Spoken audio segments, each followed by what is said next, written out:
globalization and a populist backlash, driven by very much the same kind of, I think, conflict we have today between the requirements of economic globalization and parts of society fighting back, essentially saying we have our own needs and we want different kinds of policies than what economic globalization requires. Okay, so if we want to sort of step back from this and think normatively about, what kind of global rules we might require, the key design question here is going to be, where do we have global rules and where do we let national autonomy be? So where do we put the dividing point between where every country can do whatever they want to do versus having global rules that's going to constrain what they can do? And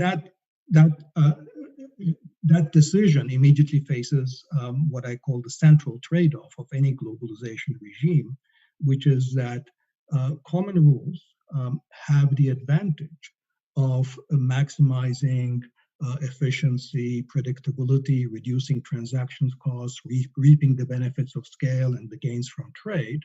That's the advantage we get from having a common set of rules. But they have the disadvantage of, because they constrain policy autonomy, they constrain the ability of individual countries to design policies that might be more attuned to their needs. They also constrain the ability to experiment at the national level, and that experimentation might actually be globally useful too, in the sense of being able to generate new policies, new ideas that might not have been in the context of a common set of rules. So the question there, if the question is how are we going to decide what is international and what is national? Where do we have global rules constrain national policy autonomy? The first thing we might say or think is, well, where there are cross-border spillovers, when countries do things that spill over the border to other countries, then we might want to constrain what countries do. But that rule is way too expansive in a way that would actually rule out many things that we naturally think are actually desirable for countries to have reasonable full policy autonomy. So just an illustrative list, educational policies, we think that this should be in the domain of countries deciding what they do. But of course, standard trade theory will tell you that your educational policies will affect your comparative advantage and therefore will have affect the trade possibilities of your other countries. So they certainly spill over. The same for your R&D policies. Your highway speed limits would affect the demand for oil, and it affects the world price of oil, and therefore obviously spills over. Similarly with gasoline taxes. So these kinds of things that we naturally, almost instinctively believe should be domains of national policy would be constrained through international agreement if we simply apply the principle that whenever there are cross-border spillovers, we should try to negotiate some kind of an international regime. But sort of our instinct tells us that that can't possibly be right. And I think that's right, that neither the presence nor I think the magnitude of cross-border spillovers are in fact a sufficient condition for the creation of global rules, even when they impose harm on foreign countries, because there are very compelling reasons, as in these specific policy domains for national diversity, and because of the way that political accountability is still organized on the basis of nation states today. So the principle of spillovers, cross-border spillover, actually does not help us very much. I would like to suggest that there are in fact two canonical arguments that create a rationale for global rules. And I'll call them by their sort of technical names in economics. One is beggar thy neighbor policies, and the other are global public goods. Now, I think it's useful to think of these in their sort of technical term in economics because they mean something very clear, and because they mean something very clear, they help us demarcate areas where there are very strong arguments for global rules or global regimes, and where the arguments are in fact rather weaker. So it's important to understand what BTN and GPGs are. Better than neighbor policies are policies that provide benefits at home only to the extent that they impose a cost on foreign countries. So it's not just the spillover, it's just that the home country derives a benefit directly as a consequence of the cost that is imposed on other countries. So the archetypal example of this is the use of monopoly power in international markets. So some years back, China restricted exports of rare earth minerals because it has near monopoly in these rare earth minerals, which are used in cell phones and other advanced technology areas. And quite clearly, the point was to raise world prices. And that was a clear example of a beggar thy neighbor policy. Another example might be when there is generalized unemployment, trying to export unemployment through currency manipulation. In fact, the term beggar thy neighbor came into economic circulation when Joan Robinson in the 1930s used it to refer to currency depreciation policies on the part of individual countries, which was in this context. I actually don't think in the gold standard context this was truly a beggar thy neighbor policy, but that was the origin. Another important area where I think there's a beggar thy neighbor is when countries establish tax havens not for the purpose of attracting physical foreign investment, but simply by shift corporate headquarters to shift paper profits. And that's another example of a clear-cut beggar thy neighbor. Now, global public goods are areas where there is, essentially where there's very strong incentive to free ride on other nations' policies. Climate change is the classic case. We all share one climate. It doesn't matter where the greenhouse gases are emitted. And purely from a self-interest standpoint, it wouldn't make sense for an individual country to control greenhouse gas emissions because these emissions essentially become what matters is the collective, is the global emissions. From a much more germane to our current day, there are many elements of global public goods in public health. For example, vaccine development, which I know Michael Kramer was talking about last week, is a clear area of a global public good. Once a vaccine is discovered, then essentially everybody can utilize it. Now, so these are very clear-cut cases where you might make a normative argument for for establishing a global regime. The point with respect to economics and economic globalization is that, in fact, in most areas of economics, it's very hard to think that either one of these two arguments apply, either the beggar thy neighbor or the global public good, that there is a very limited case for global rules within most economic domains. And the reason for that, to use sort of very colloquial language, is that in most economic policy, virtue, that is, virtue is its own reward. That is to say, most of the things we would like countries to do that are actually good from a global standpoint are also things that are actually good for them to do for their own. That's what I mean by virtue being its own reward.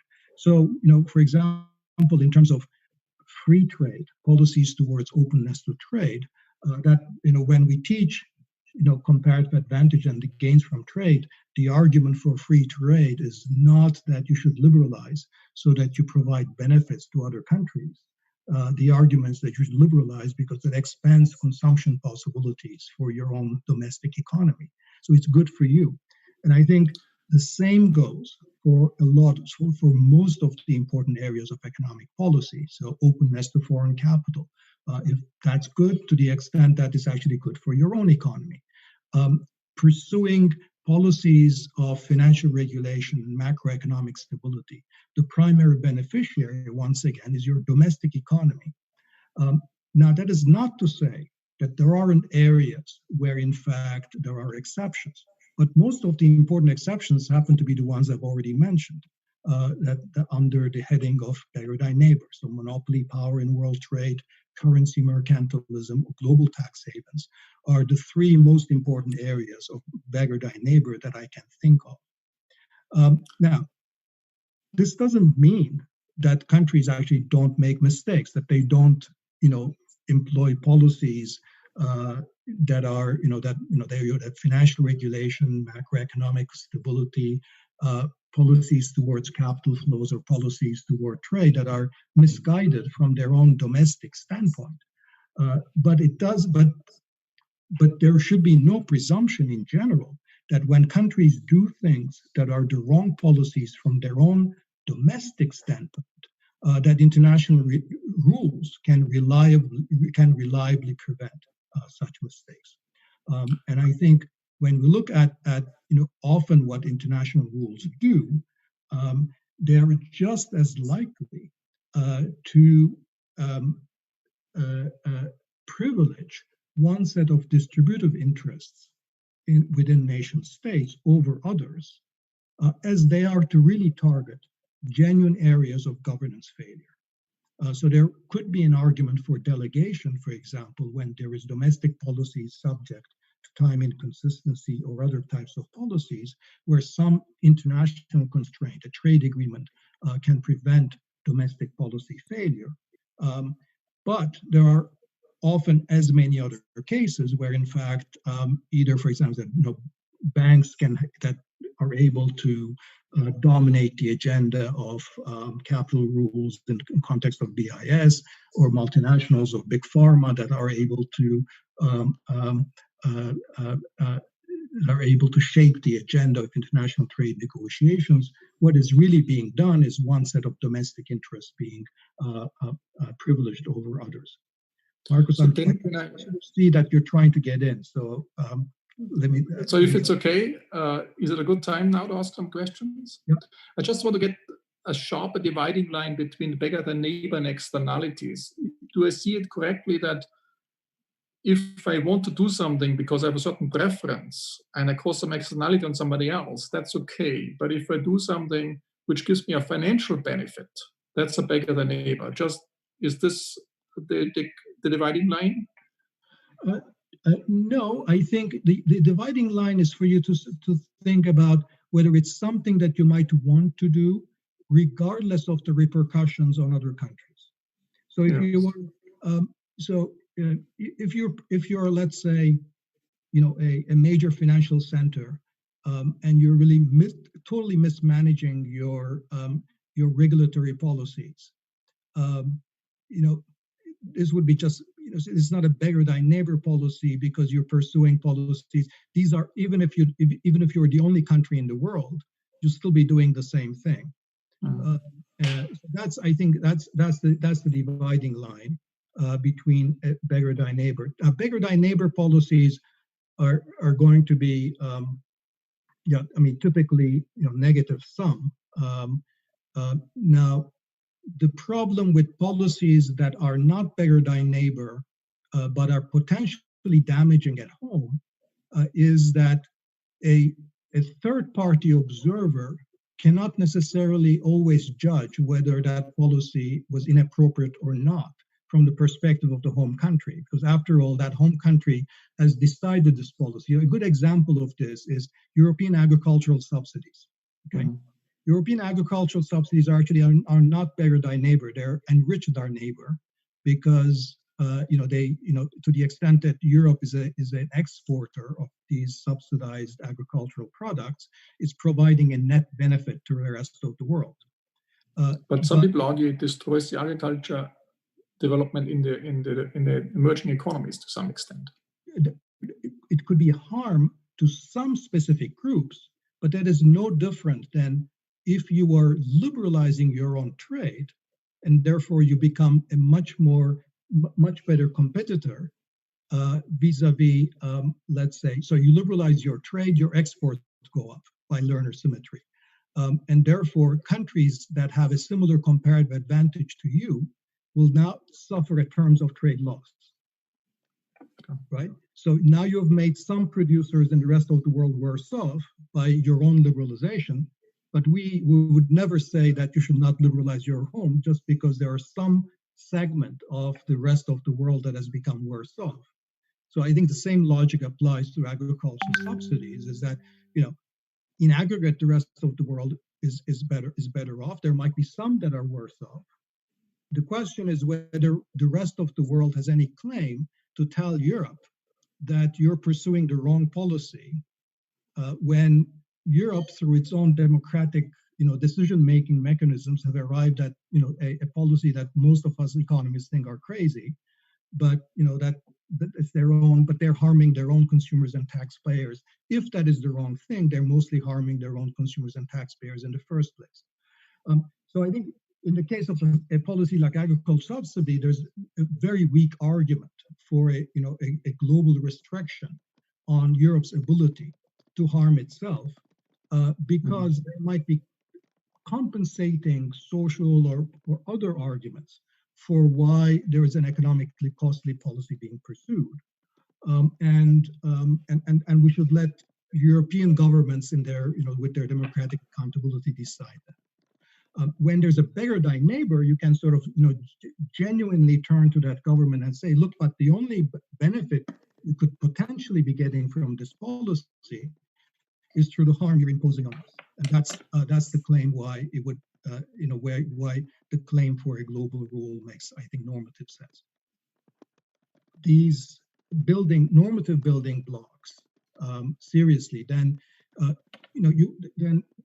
then the dividing line lose.